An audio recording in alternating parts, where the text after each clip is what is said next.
Gusto ko po ma-interview itong dalawang victim ng human trafficking. At anong trabaho daw po sa Malaysia ang inaalok niya po sa inyo? Yung pong massage therapist po. Nabanggit niyo sa amin before na nilalagyan ng gamot yung alak ninyo. Sa experience ko po is nung gabing po yun, nung pagdating po namin sa Royal is wala pa po yung drugs. Nung mga makalipas po ng 1 linggo, doon po namin nasaksihan na may mga ecstasy po, tsaka po yung powder na nilalagay po sa alak. Ano nangyari kapag nakainom kayo ng alak na may powder na maaaring ecstasy ngayon? Yung sa alak naman po nilalagyan ng powder, yung mararamdaman lang po namin na nababagsak po yung katawan namin, nanlalambot po. Ano po nangyari doon sa isang kasama nyo? Dinala po siya doon sa loob ng CR at pinipilit pong makipag-sex po doon.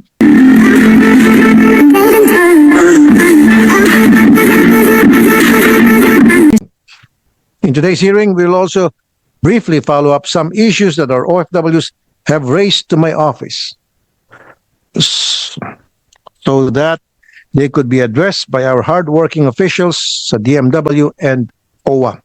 And finally, I would like to take this time to follow up on some concerns during the last labor hearing pertaining to payment of wages and the operations of our labor inspectors. And before I start asking questions and interviewing our complainant, Dole, mag-ready na kayo because the last time we had we had a hearing and I told you magbigay kayo ng listahan sa akin ng mga labor inspectors that's either nasuspindi o nasibak dahil hindi nila ginawa ng tama ang kanilang trabaho o sadyang ginawa nilang mali ang kanilang trabaho sa ngalan sa sinasabing sa magkanong kadahilanan. I know what I mean, right? Thank you. Now, first, gusto ko po ma-interview itong dalawang victim ng human trafficking. Bibigyan po natin sila ng alias number 8, number 10, and number 12. Sino gustong unang magsalita? 8, 10, or 12? Sino po sa inyo? Kayo po. Okay. Ang una ko pong tanong sa inyo, number 8, paano po kayo na-recruit? Saan niyo po nakita yung agency at kaya po kayo ay nakapag-apply? Nakilala ko po yung agent sa inuupahan ko pong bahay. Tapos siya po yung nagbigay ng information sa agency. So, agent po. Tao. Opo.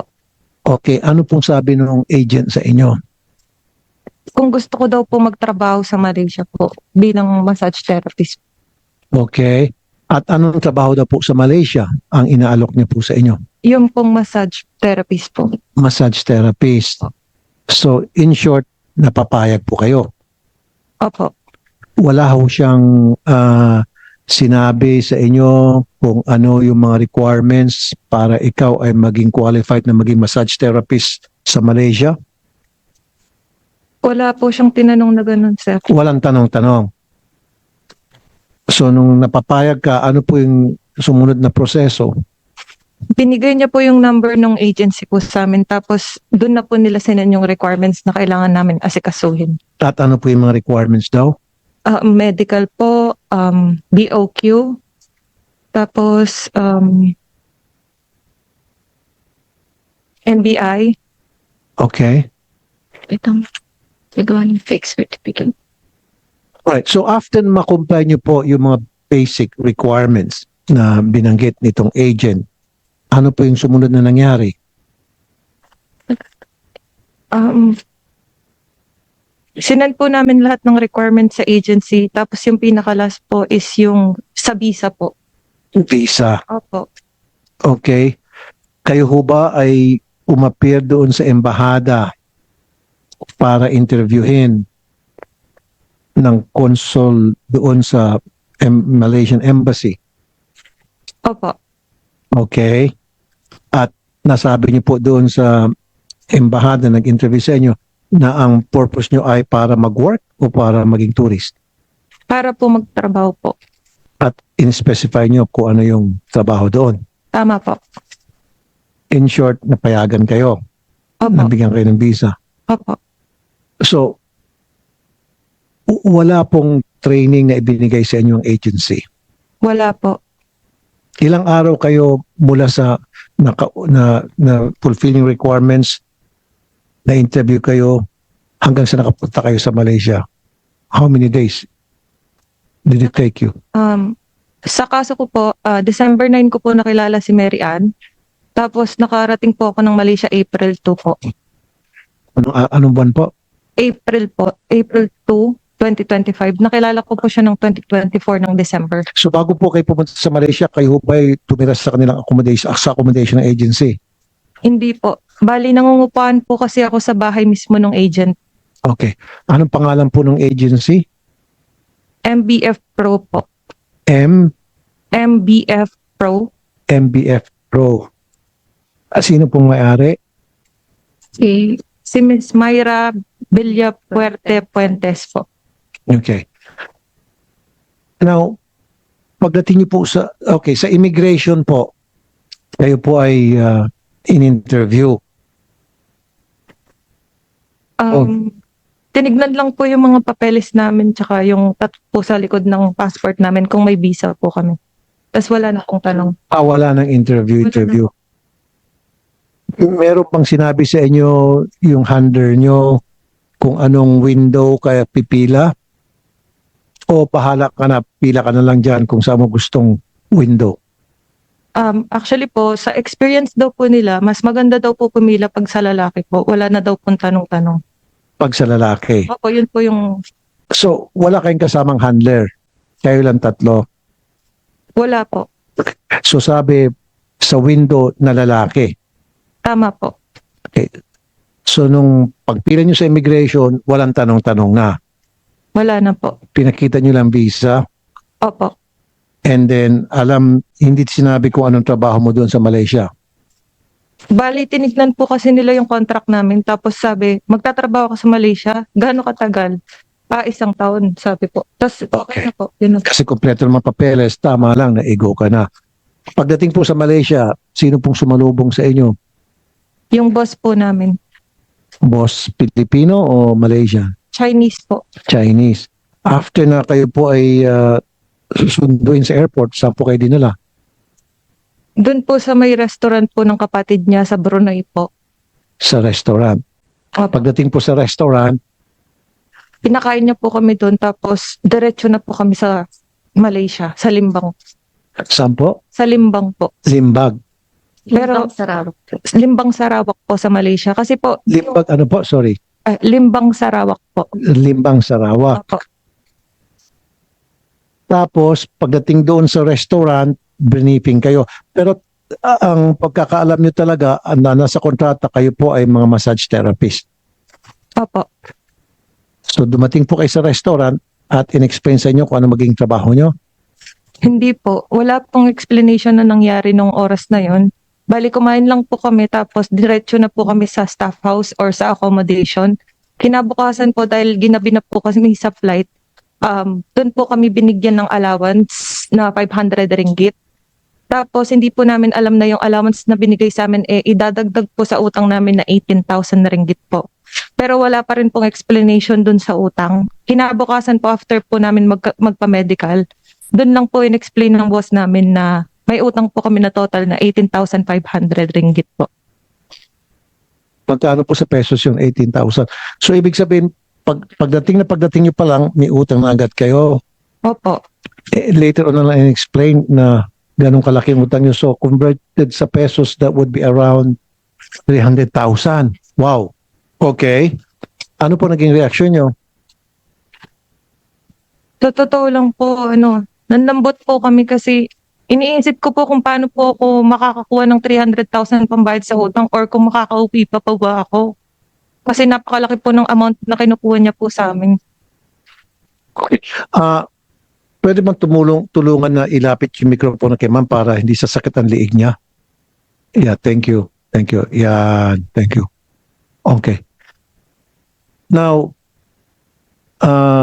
nakakagulat nga po, karating nyo pa lang, lubog ka na agad sa utang. 300,000, that's a lot of money, 300,000 in pesos. Pag-usapan na po natin nung first day mo sa work.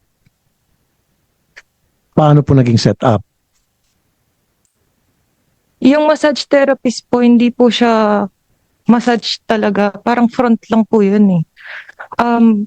Tinraining po muna kami kung paano mag-massage. Yung Okay. nag-train po sa amin, kapwa po namin trabahante lang din po. Tapos, hindi po ako nag-start agad sa massage kasi akala ko yun lang po yung work namin. Dinala po kami agad sa pub. Pub. Opo, yung pong pub na yun is specific lang po sa mga royal member. Royal members. Opo, yung royal members. So, yun, sila lang din po yung nakakapasok doon. Tapos, pag wala ka pong access doon sa building nila, hindi ka po pwedeng maglabas-pasok kasi may code po. Okay. Now, stop muna. Hindi mo tinawagan ang iyong agent o agency para sabihin, teka muna, hindi po ito ang nakalagay sa kontrata na kami ay pupunta pala sa pub. Hindi po, sir. Wala kayong cellphone? Meron po, sir. Pero hindi na po naisipang tumawag. Hindi po kasi po, sobrang nakakatakot po kasi, sir. Tsaka, yung sa experience ko po kasi, meron na pong pangyayaring naganap na nag-report nga po yung mga sinaunang babaeng tumakas na. Pero, nare-report po sa boss namin direkta. Parang napapaabot po yung information na sinusumbong namin sa boss po namin. So ano nangyari dun sa mga unang nagsumbong sa mga otoridad o sa agency? Ano nangyari sa kanila? Sa experience ko po, parang kinakampihan pa po ng boss, yung agency po yung boss ko. Kinakampihan yung agency. Opo. Okay, so wala na, in short, wala na nangyari sa reklamo. Pwede po bang sila po yung sumagot dun po sa... Okay, sige. Si number 10 naman. Yung isa po namin kasama is nag-message po siya dun sa agency. Tapos, hindi po siya nireplyan. Okay. Kaya parang wala pong nangyari na. So, kumbaga magsusumbong kami, hindi naman kayo pinakinggan, sayang na yung oras. Yes po.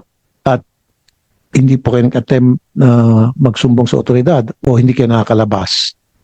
Kasi, Bawal po kaming lumabas po doon. Kung lalabas po kami is magbabayad po kami ng 80 ringgit. para saan yung 8 ringgit? Yung sa isang oras po lalabas po kami ng shop. So, 8 ringgit per hour. 80 ringgit po. 80 ringgit per hour Yes po. na habang ikaw ay nasa labas. Yes po. Magkano yung 80 ringgit? 1,500 pesos Isang per hour kapag ikaw ay lumabas. Yes. So kung ikaw ay mag-shopping o may bibilhin dyan sa labas, umabot kang 2 hours, that's 3,000 in pesos. Yung paglabas naman po namin na pagbili po ng pagkain namin is naka-oras. Nasa 20 minutes or 30 minutes lang po.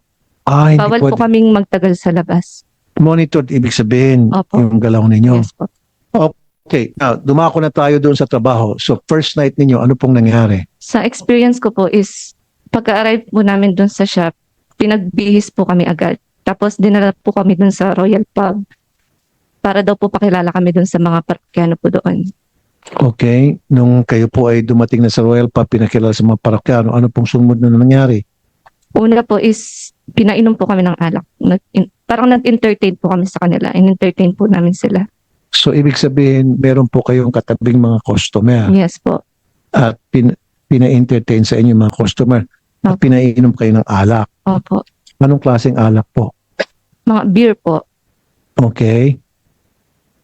Yung beer lang po yung pinainom. So ilang alak po ang pinainom sa inyo? Sa isang oras po namin is nakakatatlong beer can po kami, ganon. 3 or 4. 3 or 4. Opo. And then nabanggit nyo sa amin before na nilalagyan ng gamot yung alak ninyo.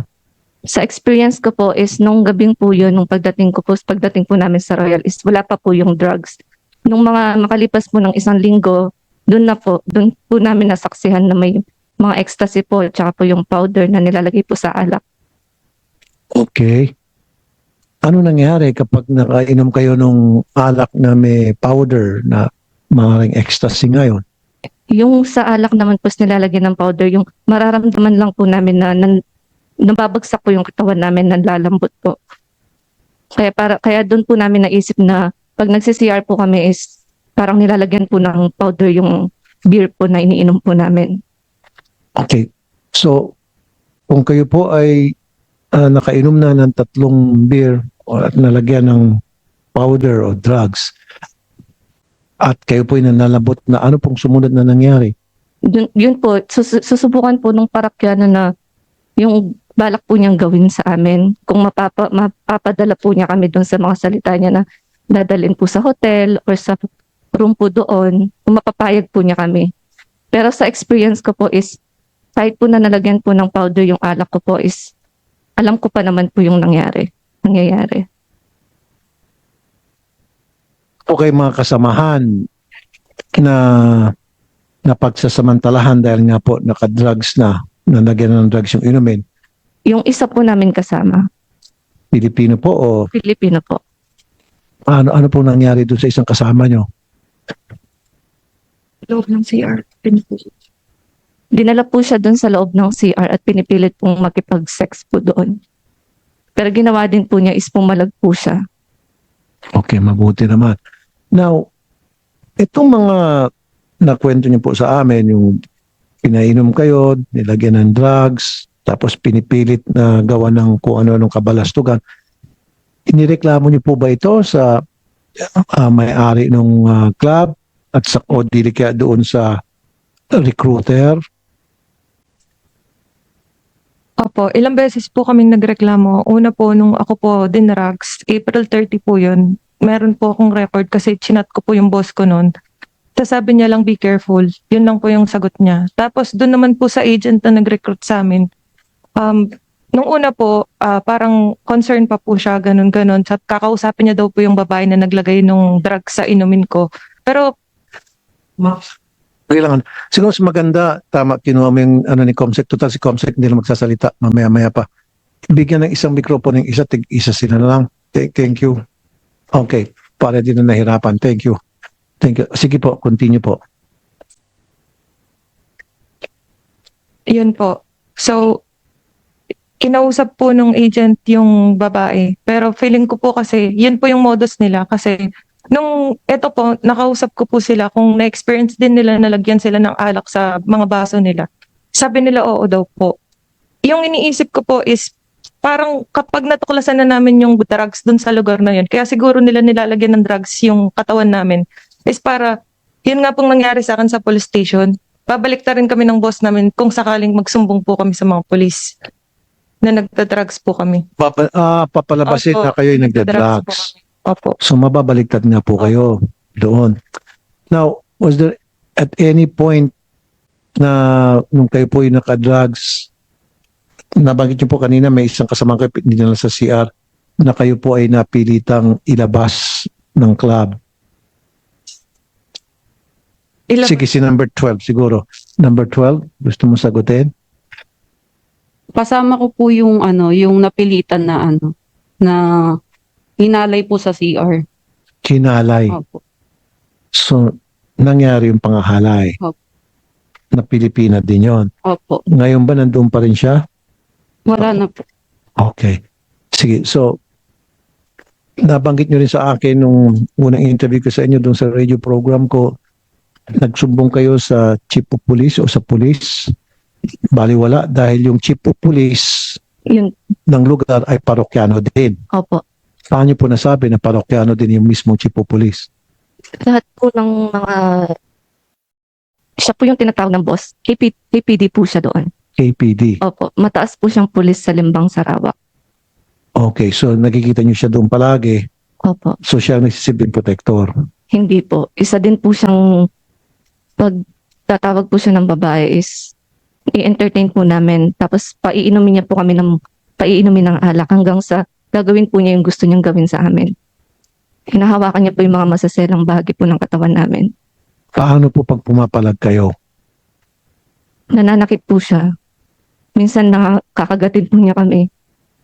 Kinakagat kayo? Opo, kukurutin po, kakagatin. Lasing po siya noon. Opo, Okay. At alam po nung may-ari ng club o yung may manager po doon, syempre, di ba? Hindi po siya inaawat. Hindi po. So, kinukonsente. Parang ganun na nga po. So, kinabukasan, nung naimasmasan na kayo, hindi ho kayo nakapag-isip na tumawag sa inyong agent na matindi na itong ginagawa sa amin. Actually po, yung isang kasama po namin is, tinanong po yung agency kung aware po sila sa work po namin doon. Hindi daw po nag-reply. Hindi po siya nag-reply po doon sa message po niya na yun. Ilan po kayong Pilipina doon sa club nung nandun pa ho kayo nag-work? Nasa 11 po. 11. Opo. At lahat kayong 11, ang sabi sa inyo nung agency, nung pinadala kayo doon, ay para maging massage therapist. Opo. So, ibig sabihin, nilin lang kayo. Parang ganun na nga. Hindi po sinabi ang totoo. Opo. Now, magkano po kinikita nyo sa isang gabi? Depende po sa oras na pagtatrabahuhan po namin. Anong ibig sabihin po noon? Halimbawa po, kapag patawag po kami sa pub, kung makakatatlong oras po kami doon, 2 oras, 80 ringgit po per hour. Ang kinikita nyo. Opo. So, kung nakatatlong oras kayo, 240 ringgit po. Tapos, 40% lang po yung matatanggap po namin, 60% po dun sa boss. 40 lang sa inyo. Opo. Tapos 60 sa boss. Yes po. Kasama na po yung inumin. Opo. Okay. Paano po nyo natatanggap yung sweldo nyo? Per month po.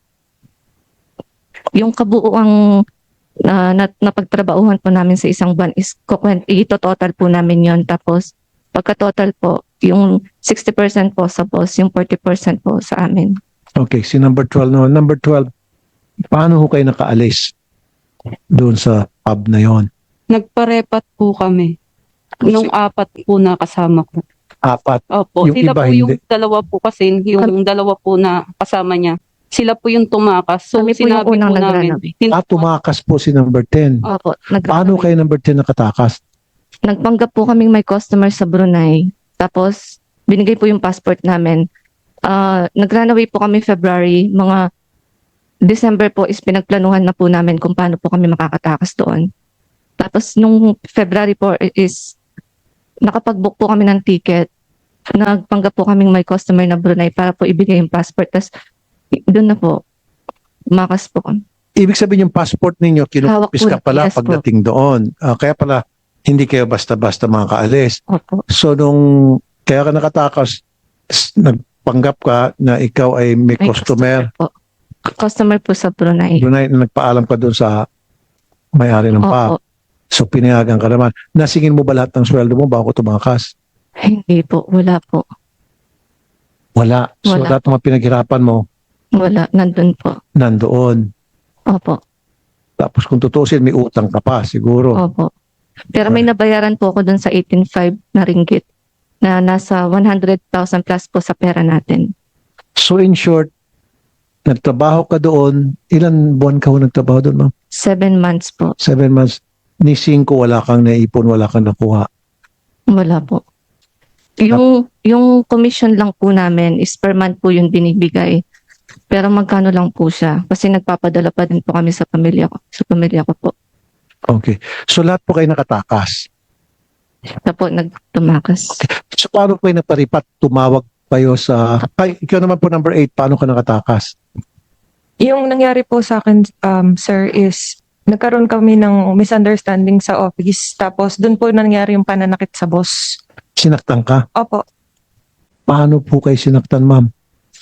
Bali, nag-start po siya ng hindi maganda pag-uusap kasi nagsasalita na po siya ng hindi maganda. Tapos tumayo po ako para umiwas na. Pagtayo ko po, hinampas niya po yung ulo ko dito ng ilang beses. Tapos hinila niya po yung buhok ko. Basta may force po, tapos pati dito po. Inaano niya po ako kasi lumalabas na po ako sa may CCTV. Tapos nung malapit na po ako sa CCTV, nag-ano po ako ng saklolo doon sa kasama ko kasi hindi na po siya mapigil talaga sa pananakit.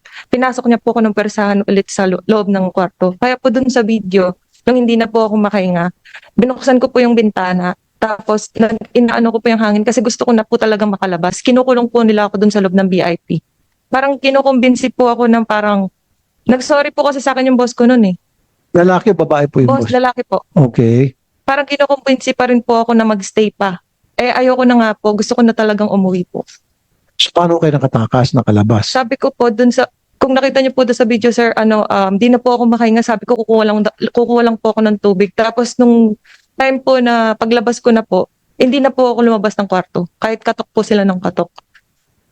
Okay. Tapos nung time na parang nagme-meeting na sila kasi wala na ako naririnig sa baba, kumuha po ako ng tiyempo para umalis po doon sa facility niya. Kasi alam niya po hindi po ako makakatakas, sir, kasi hawak niya po yung passport ko eh. So kung saan man po ako magpunta, parang hindi po siya natitigatig. So, paano kayo nakatakas? Paano niyo nakuha yung passport? Ano po, yun po yung time na pumunta muna po ako ng hospital kasi tinuruan po ako ng kakilala ko po doon na police din po. Pero mabait po siyang police kasi nagbibigay po siya ng information kung paano po yung gagawin ko. Buti na lang, mayroong mabait na polis na nagbigay sa'yo ng kahit Meron kung po. paano. Opo. Actually po, siya po yung nagbibigay ng information ngayon dun sa parang isinasagawang proseso po dun sa case namin. Kasi narinig ko po meron na pong 2 pulis na nasa Malaysia ngayon.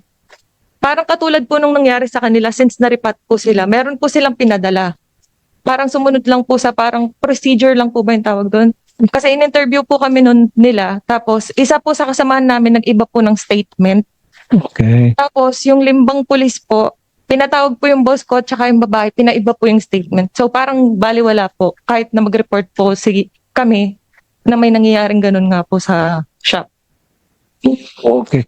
So, doon yung mabait na pulis, yung nagturo sa inyo kung paano yung makuha yung passport hanggang sa kayo po yung nakapag-repatriate. Saan po kayo tumira habang nag-antay po kayo ng repatriation? Nung araw po ng April 16 nangyari yung pananakit, nagpunta po ako ng hospital, tapos dumiretso po ako ng police station. Nagkita po kami doon ng boss ko kasi binabaliktad niya po ako na, yun nga po, nagda-drugs po ako, i-report niya ako. Tapos kinausap ko po yung police at itong nangyari na sinaktan nga po ako ng boss ko. Itong video sa inyo. Kayo number 8 ay na-recruit ng kapitbahay yung agent. Ganon din ba si number 10 o number 12? O meron, nakita niyo sa Facebook? Ano po, sa kaibigan ko po, yung kasamaan ko po sa trabaho ko sa hotel, front desk din po siya. Tapos, tinanong po niya ako kung gusto ko daw pong magtrabaho pa ibang bansa. Okay. Saan nakita nung kaibigan mo? Si Mary Ann, yung agent po. Opo. Bali po yung kapatid po niya is girlfriend po nung anak po nung agent. Okay. Kaya naman number 12. Award ko din po yung nagsabi sa akin. Kaso recommendation. Opo, recommendation. Okay. Yeah, that's exactly what has been happening, ladies and gentlemen. At